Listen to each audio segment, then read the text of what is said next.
El esperado alto el fuego ha entrado en vigor la mañana de este domingo en Gaza. Pese a las tensiones previas y el retraso de casi 3 horas en la implementación del acuerdo, ambas partes dieron por cumplidas las exigencias pactadas. Se espera que esta tarde comience el intercambio de rehenes y prisioneros. 3 mujeres israelíes de entre 24 y 31 años y 90 presos palestinos serán liberados este domingo. La primera fase del acuerdo, que comienza este domingo, durará 6 semanas, en los que deben cesar los enfrentamientos y liberarse un total de 33 rehenes israelíes a cambio de cientos de presos palestinos. A partir del día 16 de la tregua, comenzará a negociarse la fase 2 y 3, que buscan el fin de la guerra y la reconstrucción de Gaza. Una jornada esperanzadora en una guerra que ha dejado casi 47.000 muertos, según el Ministerio de Salud de Gaza, controlado por Hamás. Queremos ampliar la información con la periodista Maya Siminovich en Tel Aviv. Ahí te vemos en pantalla. Maya, muchas gracias por estar con nosotros. Maya, en Europa nos levantamos este domingo con una tregua en vilo. El primer ministro israelí, Benjamín Netanyahu, aseguraba que la tregua no empezaría hasta que Hamás comunicara los nombres de los primeros rehenes.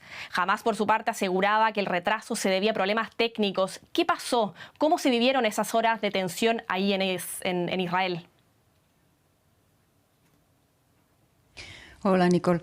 Realmente lo que pasó no vamos a saberlo probablemente nunca, porque no estamos al tanto los periodistas ni el público de lo que de verdad pasa ni en las cabezas de los negociadores, ni en los mediadores, ni lo que de verdad se cuentan. Sabemos lo que nos cuentan a nosotros. Ayer por la noche Netanyahu, el primer ministro, se dirigió a la nación después de muchas semanas de no haberlo hecho, porque no se había pronunciado sobre este acuerdo ni siquiera. Ayer dijo que efectivamente no avanzaba nada, no iba a avanzar el acuerdo si jamás no daba el nombre de las 3 rehenes que iban a liberar hoy. Eso fue el primer retroceso de los muchos que está habiendo desde ayer por la noche. Jamás se demoró un tiempo a contestar, pero respondió esta mañana que efectivamente había tenido problemas técnicos. Supuestamente, no vamos a saber por qué no dieron los nombres, pero lo que se apunta más bien es que por un lado Hamás está practicando su guerra psicológica, que es muy efectiva sobre los israelíes y principalmente sobre las familias de los secuestrados, y Netanyahu está hablando no solamente a la nación, que a lo mejor es a quien menos se dirige, sino que sus interlocutores probablemente sean sus socios de la coalición. Que sabemos o recordemos que hay 2 miembros, uno ha dimitido hoy, que se niegan a este acuerdo. 2 miembros que tienen peso y voto. Hay otros miembros del Likud, del partido de Netanyahu, que también se niegan a este acuerdo. Con lo cual, él está seguramente hablando a los israelíes y a sus socios, prometiéndoles cosas que no son exactamente lo que pone en el acuerdo, porque el acuerdo dice que Israel debe retirarse completamente de Gaza en la segunda fase, y esto no fue lo que dijo Netanyahu ayer por la noche. Y Maya, ¿cuál es el ambiente que percibes en las calles ahí en Tel Aviv, donde estás? ¿Se ve mucha gente afuera o cómo lo percibes? Bueno, el día es el primer día de trabajo. Aquí se empieza la semana el domingo, la gente está trabajando, los niños en el colegio, y hay muchas personas que se están empezando a concentrar en la plaza de los secuestrados, que es dentro de poco también donde se va a ver si es que se cumplen los horarios de Hamás, que probablemente no se cumplan, de liberación de las rehenes hoy. Es el lugar, el punto de encuentro donde la gente va a apoyar a las familias y a pedir que se respete el alto el fuego. En la calle se ve como un día normal, pero más silencioso. La verdad es que creo que hay una cautela básicamente una cautela y una expectativa muy grandes. Me gustaría que hablemos de la liberación de los rehenes. ¿Dónde y cómo se espera que ocurra ese intercambio de rehenes y prisioneros? Estamos a muy poco tiempo de que se cumpla el plazo y la información no es pública. No es pública por muchísimos motivos. No se quiere a los periodistas ahí.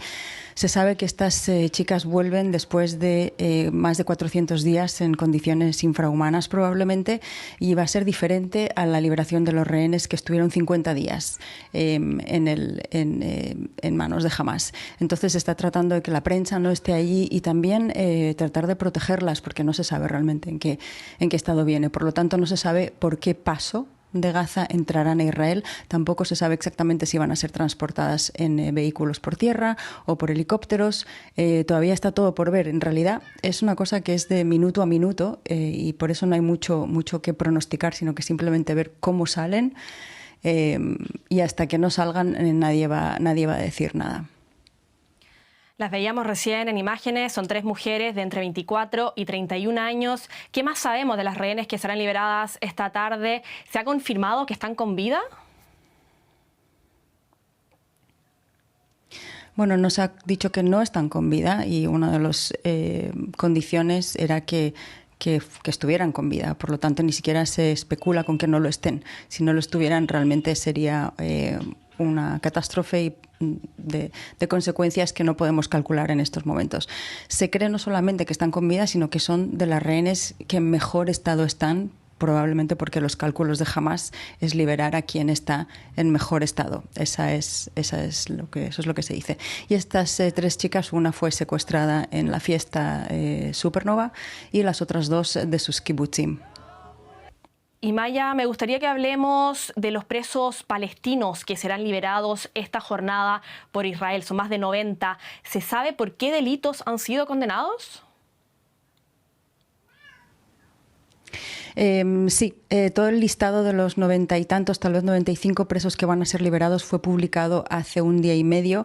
Los israelíes han podido verlo y recurrir en el Tribunal Supremo si lo consideraban necesario. Por lo tanto, se sabe identidades, se sabe delitos. Los delitos son varios, muy variados, manifestaciones violentas. Como son menores y mujeres, esto es importante señalarlo, son menores y mujeres, pues no son los considerados presos de seguridad con pesados, que llaman en Israel, o sea, con delitos de sangre y que cumplen cadenas perpetuas por haber matado israelíes. Estos cumplen otro tipo de condenas y, como digo, algunos han sido por tirar piedras o por manifestarse y otros, como un niño de 13 años que hace unos meses disparó con un arma de fuego sobre israelíes en Jerusalén y los dejó gravemente heridos. O sea que hay una gran variedad. Estos presos van a ser liberados solamente cuando las 3 rehenes ya hayan llegado a Israel.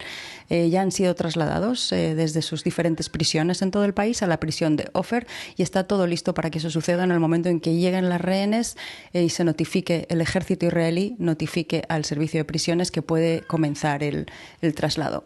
Y los presos de seguridad que decimos que se llaman pesados, que son los que mucha gente se niega en Israel a liberarlos, estos van a ser liberados un poco más adelante en esta primera fase.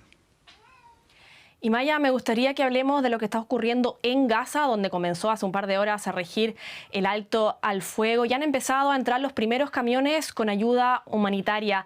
¿Es suficiente esta ayuda para paliar de alguna forma el sufrimiento del pueblo gazatí tras 15 meses de guerra? Bueno, los gazatíes dicen que no, desde luego, ninguna 100, 200, 600 camiones al día no son suficientes para la situación en la que se encuentran, según los que están dentro de la franja, pero es el comienzo de algo y seguramente esto solo sea, si continúa el acuerdo, el comienzo de una ayuda humanitaria bastante más intensa, lo que tendría que estar acompañado también, señalan muchos gazatíes e israelíes, de la neutralización de Hamás como elemento que está asaltando esta ayuda humanitaria y revendiéndola en el mercado negro, o sea, mafia. Y así Hamás está enriqueciendo y está volviendo a rearmarse.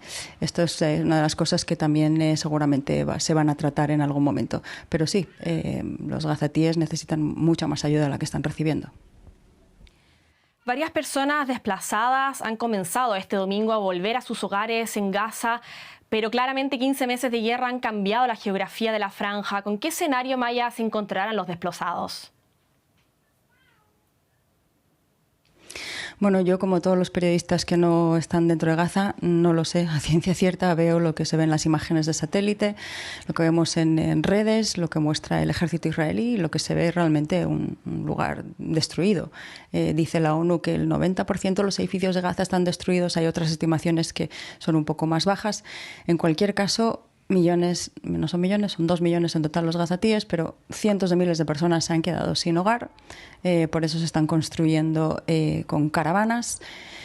supongo que será totalmente desolador lo que se encuentran ahí, y probablemente por eso es más urgente que nunca que las partes empiecen a hablar ya de la tercera fase del acuerdo, que es la reconstrucción de Gaza y su gobernabilidad.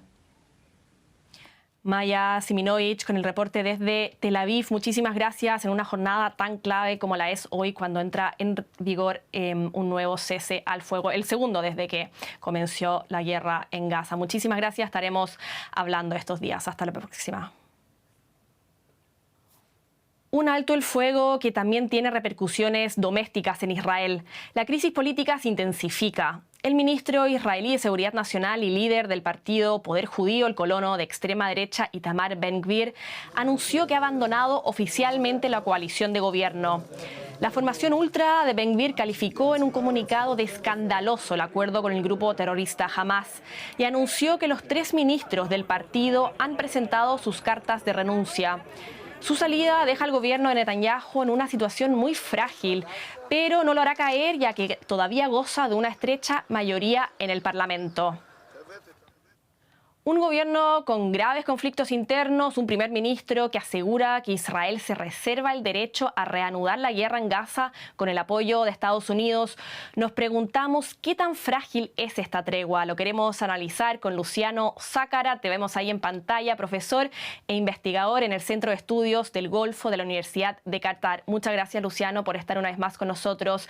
Y comienzo preguntándote cómo pueden influir en las siguientes negociaciones las disputas internas del gobierno israelí.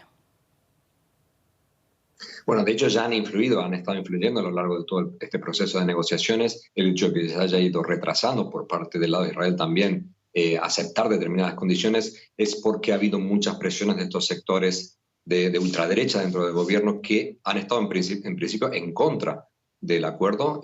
Lo ha demostrado Ben-Gvir renunciando, y Smotrich, si bien no renunció, pero sí ha amenazado con hacer caer el gobierno si es que Israel no reanuda en las operaciones militares para eliminar a Hamas una vez que se termine esta primera fase de liberación de los rehenes. Por lo tanto, sí, estas disputas internas hacen que Netanyahu tenga que moverse un poco hacia adelante, un poco hacia atrás, tratando de convencer tanto a los del gobierno como a la población, que está pidiendo, por un lado, el fin de las hostilidades, y por otro lado, la liberación de los rehenes.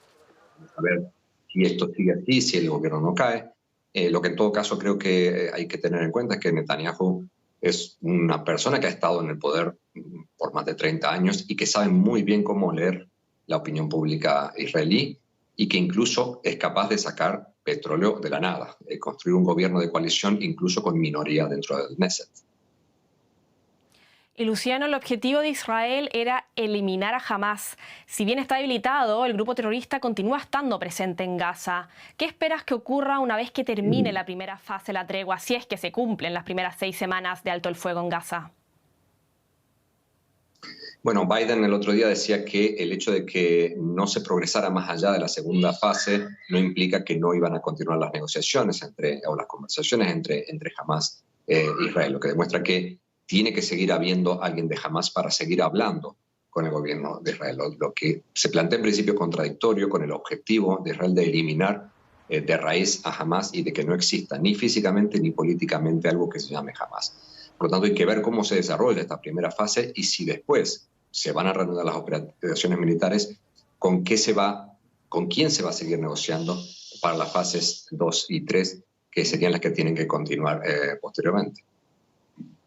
Y la próxima semana Hamas promete liberar otros 4 rehenes. Se espera que 33 rehenes sean liberados en la primera fase y los restantes durante la fase 2.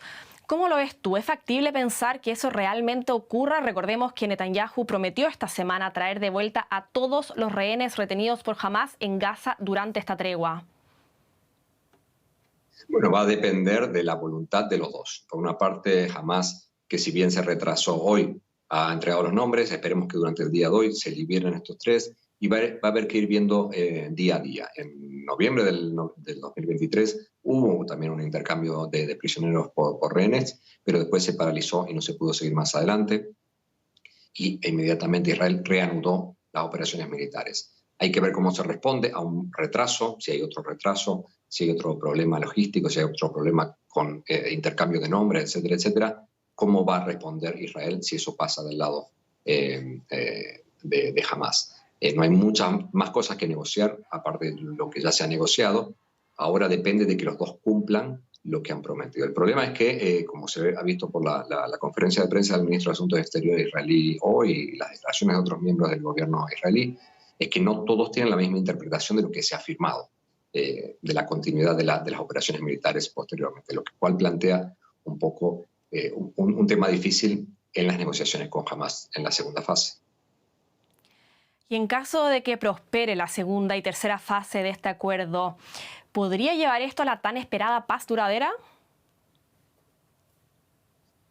Nosotros esperamos que sí, digamos, la gente que está esperando que se produzca la paz, los mediadores, esperan que esto lleve a una negociación de una paz permanente, de una reconstrucción de Gaza y finalmente la posibilidad de ver un Estado palestino o por lo menos una comunidad palestina, política palestina que tenga más o menos autonomía e independencia. Lo que pasa es que Netanyahu ya lo ha dejado muy claro. No hay solución de los dos estados, no va a haber nunca un Estado palestino. La extrema derecha está empujando para poder ocupar. Hoy el mismo Smotrich dijo que quería ocupar Gaza directamente, por lo tanto los objetivos dentro de la coalición del gobierno israelí son distintos acerca de lo que se quiere hacer el día después de que termine la guerra. Y pensar en un gobierno en Palestina, en Gaza, en Cisjordania, sin Hamás y sin que haya ningún tipo de interés y voluntad por parte de Israel, hay que tener en cuenta que nada va a pasar en Cisjordania y en Gaza que no lo permita Israel. Un conflicto complejo que vamos a estar siguiendo muy de cerca aquí en Deutsche Welle. Luciano Zácara desde Doha, muchísimas gracias por estar una vez más con nosotros. Hasta la próxima. Gracias, hasta la próxima.